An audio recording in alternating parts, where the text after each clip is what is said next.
So who do you think's going to be the big winner in 25? So I gotta be honest with you, NVIDIA has really caught my attention because of what this last thing at CS, what they're showing. And keep in mind, to me, they were always the company that makes the graphics cards. They're the company we're talking about. The GPUs. We're using those cheap, to find out what they've done.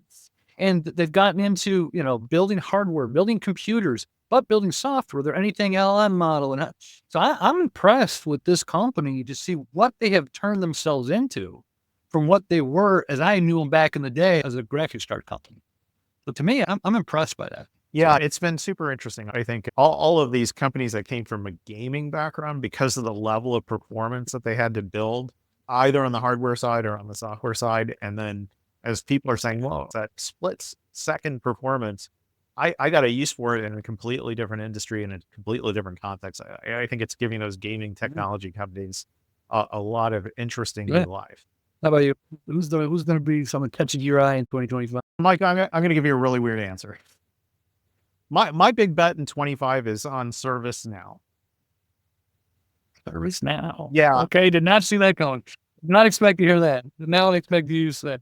All right, say So, more. I think when you and I were working together, like ServiceNow was this really interesting IT service management company that had built something Yep. that was really useful from the context of IT service management, right? And in the years that have happened, um, ServiceNow has been really retooling their back end to turn it into much more of a workflow automation tool in a very generic sense. So they basically turned it into a horizontal platform that is super easy to apply in a lot of contexts, right? So not just IT service management, but almost any kind of business process automation, and very surprising in terms of the journey they've been on. And I think that, architecturally, if I were going to build a tool that could automate workflows, that would be it. Like we talk about, there was a period of time where we talked about no code platforms.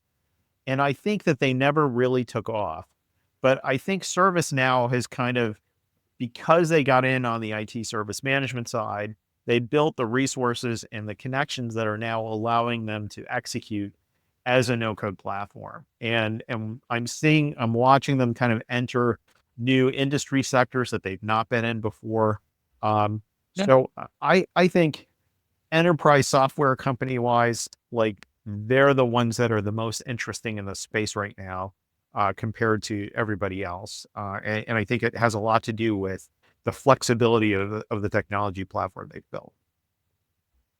Yeah, honestly, I didn't expect you to say ServiceNow, but now that you say it, as I've looked at the platform, they have, because we looked at that. I've worked on the platform. I've used the tool, and early days it was good. They had a different approach, but to see where they're going, they had PMO capabilities. They extended their CMDB capability and discovery capabilities. Like, oh, all right.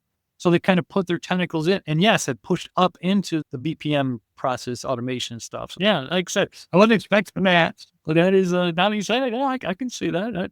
That's an interesting play.